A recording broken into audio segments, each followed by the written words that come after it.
آپ سب سننے والوں کو آفتاب وسیم متلو کا سلام۔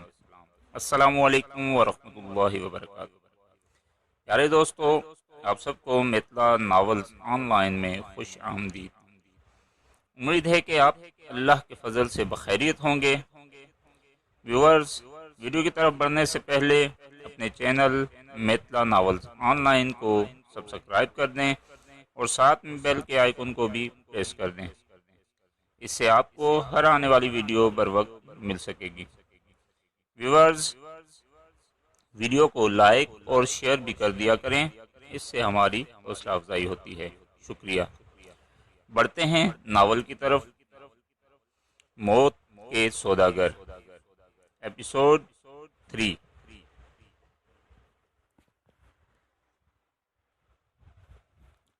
میں نے ایک آدھ جگہ کام حاصل کرنے کی کوشش کی، لیکن ہر جگہ سے کم سنی اور صاف ستھرے رواج کے باعث مذاق میں ٹال دیا گیا۔ لیکن وہ ناکامیاں میرے آڑے نہ آ سکیں۔ میں مسلسل اسی جستجو میں لگا رہا کہ کسی بھی قیمت پر اتنا کمانے کے قابل ہو جاؤں کہ ماں کو ملازمت کی ضرورت نہ رہے۔ اپنی خواہش کی تکمیل کے لیے جائز راستے بند پا کر میرا ذہن غلط راستوں پر بھٹکنے لگا۔ اسکول میں میرا ایک ہم جماعت کسی اچھے گھرانے سے تعلق رکھتا تھا اور اکثر خاصی رقم ساتھ لاتا تھا۔ ایک بار فیس کی ادائیگی کے دن میں نے اس کی کتاب میں 100 کا نوٹ دیکھا، جو وقفہ کے دوران میں موقع پا کر کسی نے اس کی کتاب سے نکال لیا۔ فیس کی ادائیگی کا وقت آیا تو اسکول میں سنسنی پھیل گئی۔ 10ویں جماعت میں ہر ایک سے فرداً اس چوری کے بارے میں دریافت کیا گیا۔ کلاس ٹیچر نے بستوں کے علاوہ ہر طالب علم کی جامع تلاشی بھی لی، جو بے سود رہی۔ لیکن اس مرحلے پر ایک چغل خور ہم جماعت نے کلاس ٹیچر کو بتایا کہ وقفے کے دوران اس نے مجھے اس لڑکے کی کتابوں میں گھستے دیکھا تھا۔ اس چشمدید گواہی کے سامنے آتے ہی میں سن ہو کر رہ گیا۔ پھر میرے دل و دماغ میں لاوا سا ابلنے لگا۔ میں کلاس ٹیچر کی موجودگی کی پرواہ کیے بغیر چغل خور کے خلاف سخت ترین بدکلامی پر اتر آیا۔ نقصان اٹھانے والا بیچارہ بالکل خاموش رہا اور میری دوبارہ تلاشی کے بعد جب کلاس ٹیچر کو میری بے گناہی کا یقین آ گیا تو انہوں نے چغل خور کو بے بنیاد الزام تراشی پر ملامت کی اور اسے مجھ سے معافی مانگنے پر مجبور کر دیا۔ لیکن میرے دل میں قہر اور انتقام کا الاؤ دہکتا رہا۔ اس نے بھری جماعت میں مجھ پر الزام لگا کر میری توہین کی تھی۔ دوسری بار جامع تلاشی لے کر میری تذلیل کی گئی تھی۔ میں نے 100 کا نوٹ دیکھا ضرور تھا، لیکن اپنی خواہش کے باوجود اسے نکالنے کی کوشش نہیں کی تھی۔ اگر میں نے وہ چوری کی ہوتی تو شاید اس کھلی تذلیل کو مکافات عمل سمجھ کر خاموش رہتا، لیکن اس روز میرے لیے اس بہتان کا رد عمل برداشت کرنا دشوار ہو گیا۔ چھٹی ہوتے ہی میں نے اسکول سے باہر اس چغل خور کو گھیر لیا۔ گالیوں کے مختصر سے تبادلے کے بعد دونوں اپنے بستے ایک طرف پھینک کر ایک دوسرے پر ٹوٹ پڑے۔ خون خوار انداز میں مقابلہ شروع ہوا۔ میں اپنے حریف کو دفن کر دینے کے در پہ تھا، لیکن وہ مجھ سے خائف ہونے کے باوجود جسمانی طور پر مجھ سے بہتر تھا۔ میں اپنی ناکامیوں پر جھلا کر احتیاطی تدابیر بھلا بیٹھا اور اپنے حریف کے چند شدید گھونسوں نے مجھ پر 14 طبق روشن کر دیے۔ اسی عالم میں میری نگاہ زمین پر بکھری ہوئی کتابوں کے درمیان چمکتے ہوئے بلیڈ پر پڑی اور میں نے ایک لہجہ بھی ضائع کیے بغیر بلیڈ اٹھا کر اپنے حریف کا پیٹ چاک کر دیا۔ خون دیکھتے ہی تماشائیوں میں بگدڑ مچ گئی۔ اساتذہ اطلاع پاتے ہی جائے واردات پر پہنچ گئے۔ میرے شکست خوردہ حریف کو اسپتال بھیج دیا گیا۔ مجھے خاصی سوچ بچار کے بعد پولیس کے حوالے کر دیا گیا۔ حوالات میں ماں مجھ سے ملنے آئی تو میں بلک بلک کر رو رہی تھی۔ ماں مجھ سے ملنے آئی تو وہ بلک بلک کر رو رہی تھی۔ اس کا غرور ٹوٹ گیا تھا۔ میں سر جھکائے سلاخوں کے سہارے خاموش کھڑا رہا۔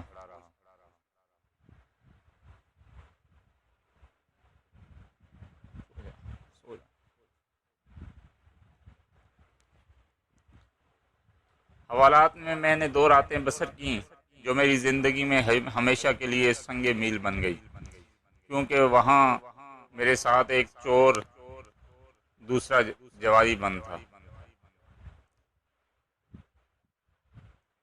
ان کے چہرے بے رونق اور وحشت زدہ تھے، لیکن ان کی باتوں سے زندگی کا تجربہ جھلکتا تھا۔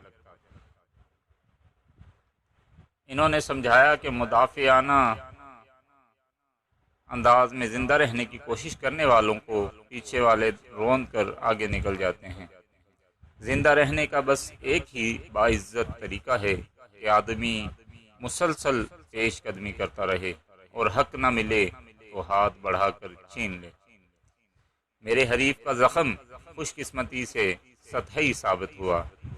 پھر شاید اساتذہ نے بھی اس کے والدین کو سمجھایا کہ ان کے فرزند نے شرارت یا غلط فہمی میں مجھ پر اشتعال انگیز الزام لگایا تھا، لہٰذا میرا جرم اس قدر سنگین نہیں تھا کہ میرا مستقبل برباد کر دیا جاتا۔ لڑکے کے والدین شریف لوگ تھے۔ انہوں نے شکایت واپس لے لی اور مجھے رہائی مل گئی۔ میں حوالات سے نکلا تو مجھے اپنے اندر ایک جرأت مندانہ سی تبدیلی محسوس ہوئی۔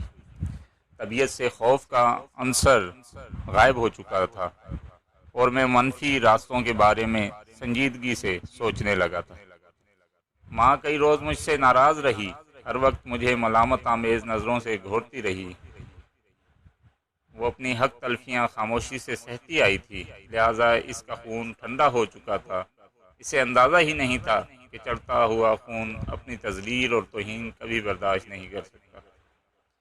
میٹرک پاس کرنے کے بعد میں کالج میں پہنچا تو وہاں ایسے ساتھیوں کا انکشاف ہوا جو تاش پر جوا کھیلنے کے شوقین تھے۔ پھر ایک روز میں اپنے حوالات کے ساتھیوں سے سیکھی ہوئی شارپنگ آزمانے کے لیے ان کے ساتھ شامل ہوا۔ نتائج حوصلہ افزا رہے اور میں باقاعدگی کے ساتھ اس ٹولی کی نشستوں میں شریک ہونے لگا۔ محرومیوں کے اتھاہ سمندر میں اس دور میں مجھے بس وہی جیت نصیب ہوئی جہاں میں نے مکاری کے ساتھ دھوکے بازی کا سہارا لیا، ورنہ ہر طرف شکست ہی کے ڈیرے نظر آ رہے تھے جن سے بچ کر آگے بڑھنے کا خیال سراب معلوم ہوتا تھا۔ میں سیکنڈ ایئر میں تھا تو ایک بار کوئی جواری مجھے میری کسی بے ایمانی پر ٹوک بیٹھا۔ میں نے بے خوفی کے ساتھ اس کے گریبان پر ہاتھ ڈال دیا۔ اس بار میرا حریف میرے ہاتھوں لہو لہان ہو گیا۔ میں سچائی پر تھا تو بلیڈ کا سہارا لیے بغیر پٹائی سے نہ بچ سکا تھا۔ اس بار میرا حریف سچا تھا، لیکن اس کی سچائی کو میرے بے رحم ہاتھوں نے لہو لہان کر دیا تھا۔ قتل عمد کا مقدمہ بنا اور میں ایک بار پھر گرفتار ہو گیا۔ اس مرتبہ میں حوالات میں اکیلا تھا، لیکن 2 برس پہلے کے ان ساتھیوں کی یادیں میرے ذہن میں تازہ تھیں، جنہوں نے زندگی کے بارے میں مجھے 2 راتوں ہی میں بہت کچھ سکھا دیا تھا۔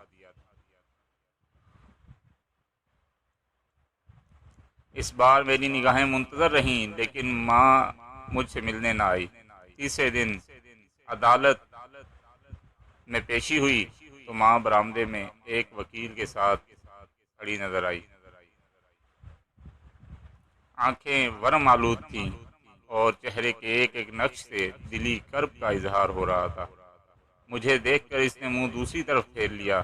پہلی سماعت مختصر ثابت ہوئی۔ میری پیروی کے لیے ایک وکیل موجود تھا، جب اس نے عدالت کو بتایا کہ مضروب کو صرف کھلے زخم آئے تھے لیکن اس کی حالت خطرے سے باہر تھی، تو استغاثہ کے وکیل کو ڈاکٹری رپورٹ کی روشنی میں اس سے اتفاق کرنا پڑا اور مجھے 5,000 کی ضمانت پر رہا کرنے کا حکم صادر کر دیا گیا۔ ماں عدالت سے غائب تھی، لیکن پیشکار کی میز پر اس کی 4 طلائی چوڑیاں اور بندوں کی ایک جوڑی پڑی ہوئی تھی۔ ماں نے مجھ سے ناراض ہونے کے باوجود میری رہائی کے لیے اپنے سہاگ کی آخری نشانیاں بھی داؤ پر لگا دی تھیں۔ وکیل کو شاید ماں سے پیشگی فیس مل چکی تھی، کیونکہ اس نے میری ضمانت کے کاغذات بہت جلد مکمل کرا لیے اور ہتھ کڑی کھلوا کر مجھے آزاد کرا دیا۔ میں اداس چہرے اور بوجھل دل کے ساتھ گھر لوٹا تو دروازہ مقفل تھا، لیکن وہ تالا میرے لیے نیا تھا۔ میں منہ بولی خالہ کے گھر گیا تو ایک دل گداز کہانی میری منتظر تھی۔ ماں میری گرفتاری کی خبر ملتے ہی بڑی ماں کی دہلیز پر مدد کی بھیک لینے گئی تھی، لیکن وہاں اسے ننگی گالیوں سے نواز کر دھتکار دیا گیا۔ سوتیلے بیٹوں نے ماں کو اپنی چوکھٹ تک پار نہ کرنے دی اور اسے دھکے دے کر واپس لوٹا دیا۔ ماں کو اندازہ ہو گیا تھا کہ اس بار معاملہ طول کھینچے گا، لہٰذا وہ وکیل تک جا پہنچی۔ پھر اس کی فیس ادا کرنے کے لیے اس نے محلے والوں کو گھر کا تقریباً تمام سامان فروخت کر دیا، جو بہت زیادہ نہیں تھا۔ اس نے فوری طور پر مکان خالی کر دیا۔ مالک مکان سے وہ رقم بھی لے لی جو پیشگی دی ہوئی تھی۔ ماں نے 2 راتیں خالہ کے گھر میں بسر کی۔ دن بھر وہ کہیں غائب رہتی تھی۔ بڑی ماں کا قصہ بتانے کے بعد اسے چپ سی لگ گئی۔ خالہ کو کچھ بتائے بغیر چپکے چپکے وہ رات بھر روتی رہتی۔ اس روز وہ صبح سویرے خالہ سے اپنا کہا سنا معاف کرا کے نکلی تھی۔ خالہ کے استفسار پر اس نے بتایا کہ اس روز میری پیشی تھی اور وکیل نے پیشی ہوتے ہی ضمانت کی امید دلا دی تھی۔ اس نے بتایا کہ رہائی کے بعد وہ اپنے بیٹے کو محلے میں لا کر شرمسار نہیں کرے گی، بلکہ کہیں اور گھر تلاش کر لے گی۔ میری آنکھوں کے سامنے اندھیرا چھا گیا۔ لاہور اتنا بڑا شہر تھا، ماں نہ جانے کہاں روپوش ہو گئی تھی۔ قانون کی قید سے رہا کرا کے مجھے اپنی فکر میں گرفتار کر دیا تھا۔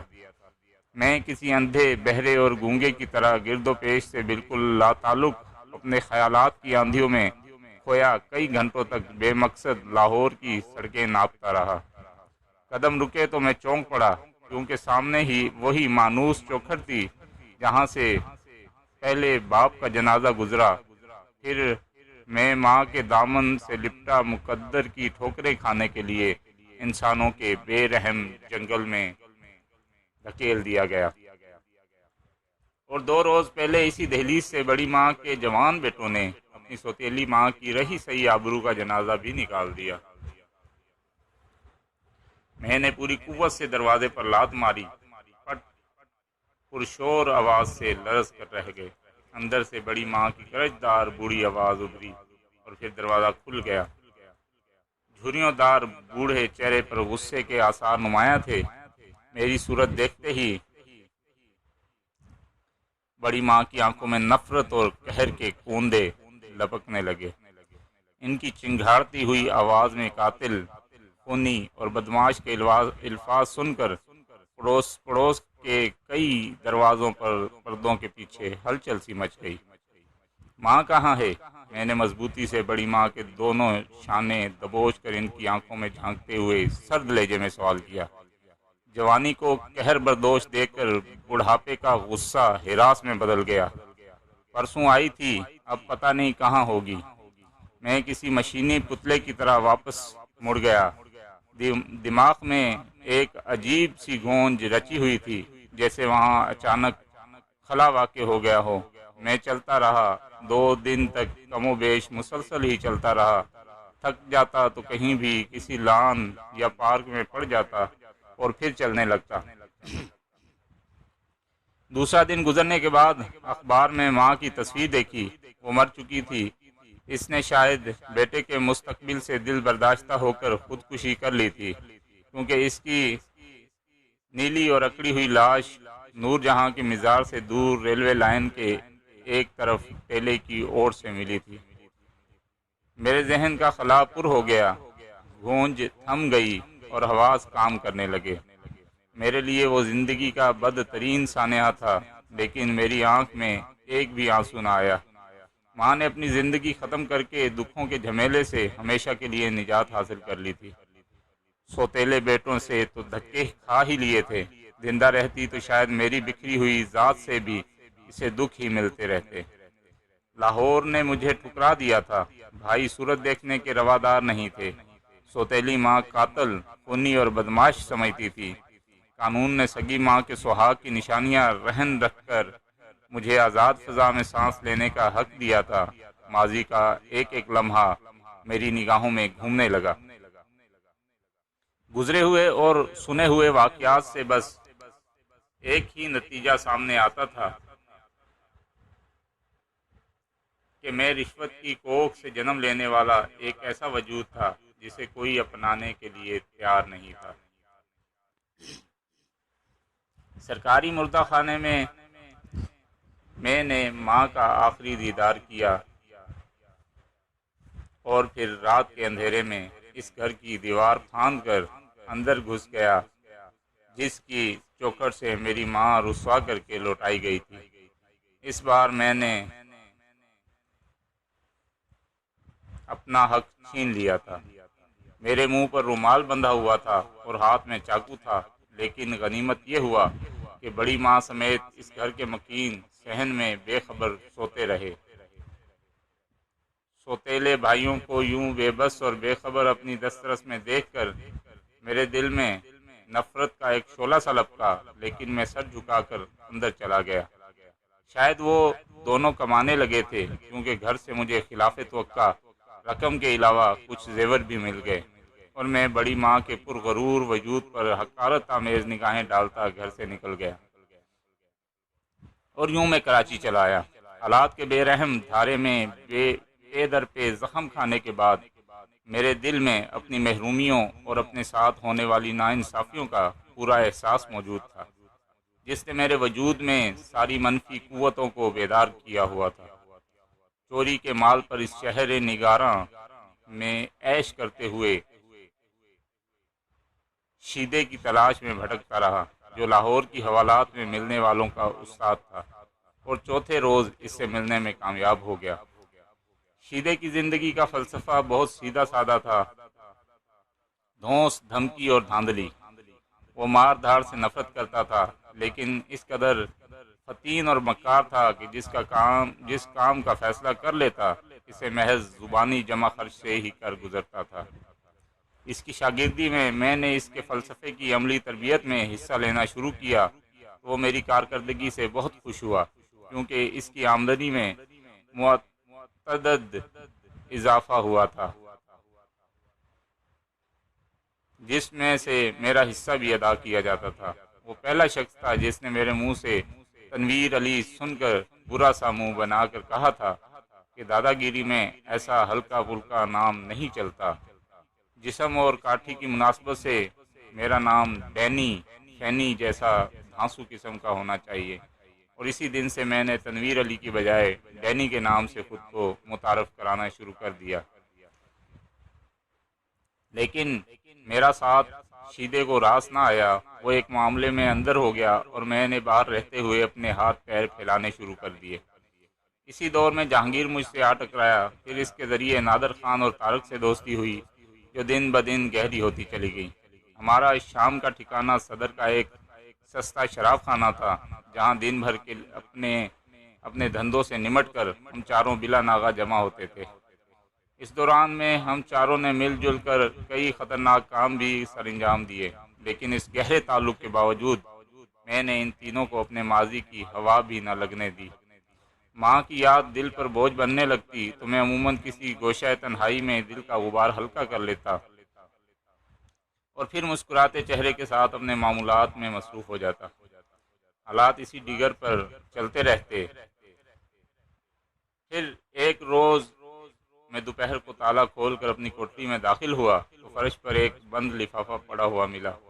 میرے لیے بند کمرے میں اس لفافے کی موجودگی حیرتناک تھی، لہذا میں نے لفافہ چاک کر کے فوراً ہی وہ مختصر سا خط پر ڈالا۔ اس میں ہم چاروں کو مستقل بنیادوں پر خطیر ماہانہ آمدنی کی پیشکش کی گئی تھی۔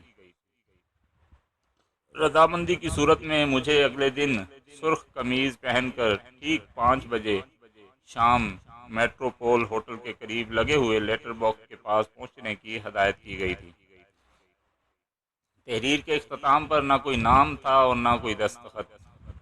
اسی شام میں نے انہیں وہ خط دکھایا تو سب ہی اس سنسنی خیز پیشکش پر پرجوش نظر آنے لگے۔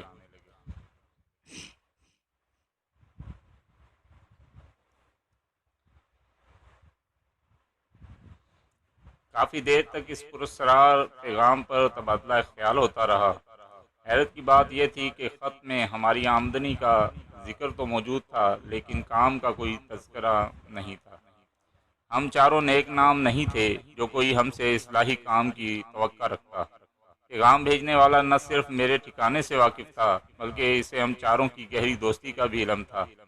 پھر پیغام جس پراسرار انداز میں ہم تک پہنچایا گیا تھا، اسی سے ظاہر تھا کہ ہمیں بلانے والے کے مقاصد کچھ زیادہ نیک نہیں تھے۔ فیصلہ کیا گیا کہ کام کرنا یا نہ کرنا تو بعد کی بات ہے، کم از کم اگلے دن مقررہ مقام پر جا کر یہ تو دیکھا جائے کہ بلانے والا کون ہے اور کیا چاہتا ہے۔ اگلے دن میں مقررہ لباس میں ٹھیک 5 بجے میٹروپول ہوٹل کے پاس والے لیٹر باکس کے قریب جا کھڑا ہوا۔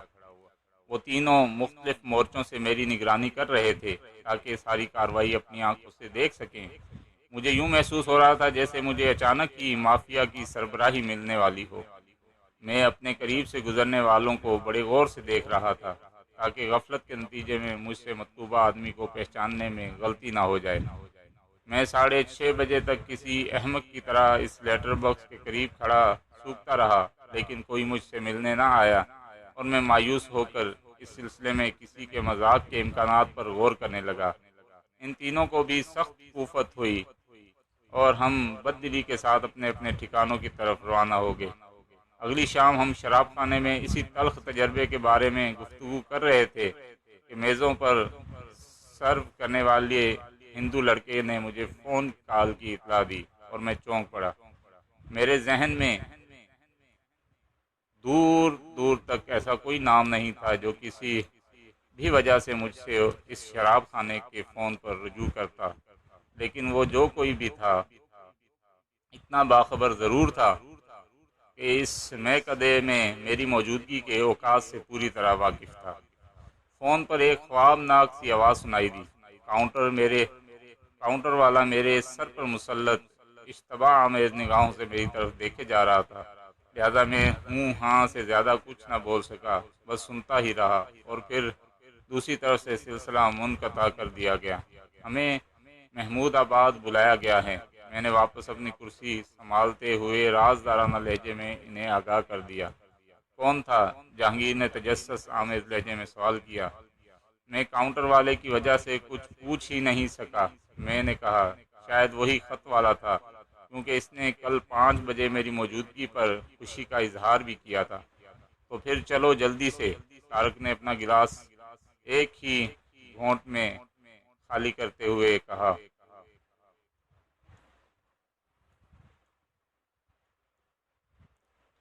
ہم چاروں ٹیکسی سے محمود آباد کے لیے روانہ ہو گئے۔ ٹیکسی چھوڑ کر بتائے ہوئے پتے پر پہنچنے میں ہمیں کوئی دشواری پیش نہیں آئی۔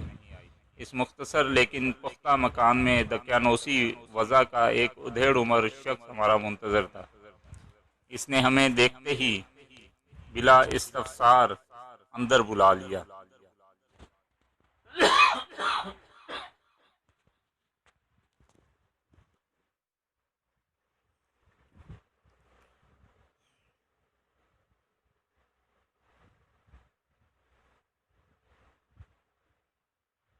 مکان مناسب اور خاصا محفوظ تھا۔ آبادی کے سرے پر واقع ہونے کی وجہ سے وہاں پڑوسیوں کی غیر ضروری دخل اندازی کا خطرہ بھی نہیں تھا۔ ہمیں ادھیڑ عمر شخص نے جس کمرے میں بٹھایا وہاں فون بھی موجود تھا، لیکن مجھے ادھیڑ عمر کی منحنی آواز سن کر سخت مایوسی ہوئی، کیونکہ فون پر بولنے والے کی آواز خوابناک ضرور تھی مگر لاغر ہرگز نہیں تھی۔ مجھے توقع تھی کہ محمود آباد کے مکان میں فون کرنے والا بذات خود ہمارا منتظر ہوگا، لیکن وہاں صورت ہی کچھ اور تھی۔ یہ مکان ڈینی کے نام پر لیا گیا ہے۔ ادھیڑ عمر ہم میں سے کسی سے مخاطب ہوئے بغیر عمومی لہجے میں کہہ رہا تھا۔ غالباً اسے یہ بھی معلوم نہیں تھا کہ ہم میں سے ڈینی کس کا نام ہے۔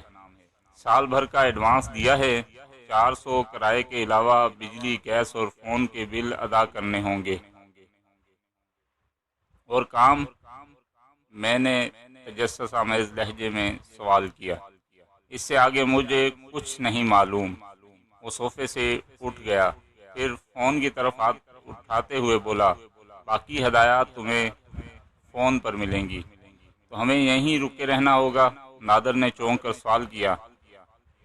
شادی کو کئی برس ہو جانے کے باوجود وہ کم ہی گھر سے باہر رات بسر کرنے پر رضامند ہوتا تھا، کم از کم پہلی فون کال تک۔